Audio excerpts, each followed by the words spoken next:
జలాల మీద నిర్మించాలనుకున్న Kaleshwaram project redesigning పేరు మీద చంద్రశేఖరరావు కొల్లగొట్టిన వేల కోట్ల రూపాయల మీద చర్చకు శాసనసభలో తెరలేపాలనుకున్నామో చంద్రశేఖరరావు గారికి పూర్తిగా అర్థమైపోయింది.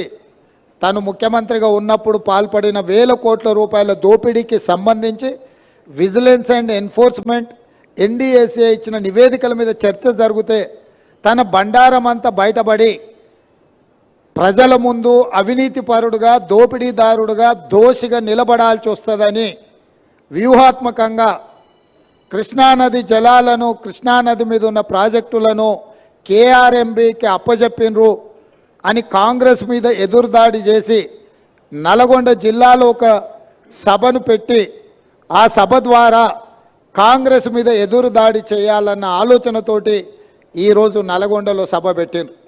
ఇవాళ నల్గొండ సభలో వారు ఎంత శుద్ధపూసలాక మాట్లాడుతుండే అంటే ఇక సత్యహరిశ్చంద్రుడే ఇంకో అవతారం ఎత్తి చంద్రశేఖరరావు రూపంలో జన్మెత్తిండు. ఈ సత్యహరిశ్చంద్రుడి శీలాన్ని మీరు శంకిస్తారా?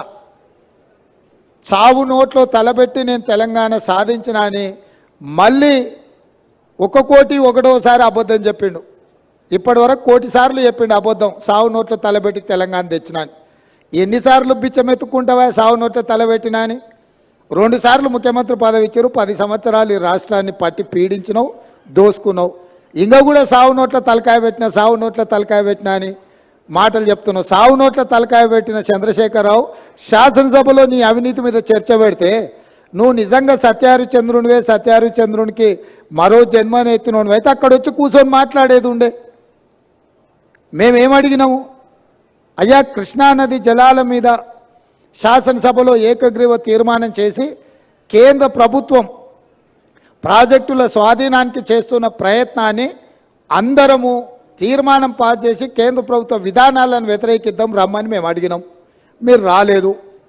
కేంద్ర ప్రభుత్వానికి కాంగ్రెసే అప్పచెప్పిందని అబద్ధాలు నువ్వు చెప్తే వాస్తవాలను డిసెంబర్ 1, 2023 నాడు మీరు ముఖ్యమంత్రిగా మీ కార్యదర్శి స్మితా సబర్వాల్ గారు రాసిన లేఖను అప్పచెప్పడానికి పూర్తిగా మీరు చేసిన ప్రయత్నాన్ని ఆధారాలతో సహా శాసనసభలో ప్రభుత్వం బయటపెట్టింది. దాని తర్వాత నేనేమన్నా కాళేశ్వరం మీద ఎంతోమందికి అపోహలు ఉన్నాయి, అనుమానాలు ఉన్నాయి. అక్కడికి ఎవరిని రాణిస్తలేరు, అక్కడికి ఎవరైనా వెళ్తే పోలీసులు అడ్డుకుంటున్నారని తెలంగాణ సమాజంలో ఎన్నో అనుమానాలు ఉన్నాయి. ఈ అనుమానాలను నివృత్తి చేయడానికి మంత్రులను, ప్రజాప్రతినిధులను, పత్రికా మిత్రులను అందరినీ తీసుకొని వెళ్ళి వాళ్ళకి చూపిద్దాము, అందరం కలిసికట్టుగా వెళ్దామని మా మంత్రి గారు మీకు లేఖ రాయడం జరిగింది. లేఖతో పాటు 13 తారీఖు నాడు వెళ్దామని మేము అన్నాము. ఒకవేళ మీకు ఏవైనా ఇతరత్ర కార్యక్రమాలు ఉంటే మీరు తారీఖు మార్చమన్నా మారుస్తామని చెప్పి శాసనసభలోనే స్వయంగా నేనే మీకు చెప్పడం జరిగింది. ఒకవేళ బీఆర్ఎస్ నాయకులకు 13 తారీఖు నాడు ఇతర కార్యక్రమాలు ఉంటే మీరు నిర్ణయించిన తారీఖు నాడు అఖిలపక్షం అందరము అక్కడికి వెళ్దాము, పత్రికల వాళ్ళని తీసుకెళ్దాము, అక్కడ జరుగుతున్న పరిణామాలు, నిర్మాణంలో లోపాలను, దాని మీద తీసుకోవాల్సిన చర్యల్ని ప్రజల సమక్షంలోనే ప్రజా కోర్టులోనే చర్చించుకుందామని రమ్మని చెప్పినాము. మీరు రాలేదు.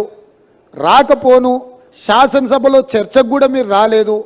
శాసనసభలో జరిగిన చర్చలో మీరు పాల్గొనలేదు. శాసనసభకే మీరు రావడానికి కాలు విరిగిందనే ఒక నెపాన్ని అడ్డం పెట్టుకున్నారు. కాలు ఇరిగిన చంద్రశేఖరరావు ఈరోజు నల్గొండకు పోయిండు. నేను అడుగుతున్నాయా, శాసనసభ దగ్గరుందా, నల్గొండ జిల్లా దగ్గరుందా? నల్గొండకి వెళ్ళి బహిరంగ సభలో సానుభూతి పొందాలనే ప్రయత్నం చేస్తున్నాడు చంద్రశేఖరరావు. సానుభూతి పొందడానికి మీరు దవాఖానలు ఉన్నప్పుడు మేమందరం వచ్చినాం, సానుభూతి చూపించినాం. సానుభూతి చూపించాల్సిన సందర్భంలో ప్రజలు కానీ ప్రతిపక్షాలు కానీ మేమందరం సానుభూతి చూపించినాం. ఈరోజు కేవలం కాళేశ్వరం అవినీతి మీద చర్చ జరగకుండా, కాళేశ్వరంలో మీ దోపిడీని ప్రజల దృష్టిలో పడకుండా ఉండడానికే ఈరోజు మీరు నల్గొండ అక్కడ ఏదో పెద్ద సభ పెట్టినా అని మీరు మాట్లాడుతున్నారు. ప్రజలకి ఈ మాత్రము అవగాహన లేదని మీరు అనుకుంటున్నారా చంద్రశేఖరరావు గారు? కాళేశ్వరం అవినీతి మీద, దోపిడీ మీద చర్చకు వచ్చిన సందర్భంలో మీరు కృష్ణానది జలాల మీద ఉన్న ప్రాజెక్టులన్నిటిని కూడా కేంద్రానికి అప్పజెప్పినరు అని చెప్పి నల్గొండ జిల్లాలో మీరు బహిరంగ సభ పెట్టి ఇక్కడికి రాకుండా తప్పించుకున్నారు. ఇవాళ మీరు ఏం మాట్లాడుతున్నారు? అక్కడ ఓ 4-5 పిల్లర్లు కూలినాయి, కూలితే పెద్ద తప్ప? అయ్యా నీకు ఏది తప్పు కాదు. ఎందుకనంటే తప్పులకు పాల్పడ్డదే నువ్వు. నీకు నువ్వే తప్పు జరిగిందని నీకు నువ్వే శిక్ష విధించుకునేటంత నిజాయితీ పరుడు అని మన తెలంగాణ సమాజం భావిస్తుంది అనుకుంటున్నారా? మీ దోపిడీకి మేడిగడ్డ బలైపోయింది. అన్నారం సుందిల్లా సున్నమైపోయినాయి. ఈరోజు కాళేశ్వరము మీ 1,00,000 కోట్ల దోపిడీకి బలైపోయింది. అందుకే మీరు దీన్ని చాలా అల్కగా తీసుకుంటున్నారు. ఇక్కడ వచ్చిన వాళ్ళని చులకన చేసి మాట్లాడుతున్నారు.